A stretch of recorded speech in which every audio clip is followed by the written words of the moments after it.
my tulips, welcome back to my channel. If you're new tuning in, a warm welcome. So I am doing a 24-hour update with you all regarding the Vanity Planet facial wash, spa, whatever you want to call it. You guys saw the brutality it did to my face on yesterday, so I just kind of wanted to follow up with you guys and show you what I got going on now. The bruises are slowly starting to go away, but you can still clearly see the bruising there. I only hope that the bruising is completely gone before Monday. Today is Sunday. On this side, there's still some bruising.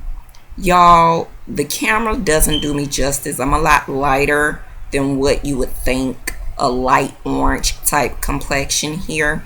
So any type of bruising will show up on me.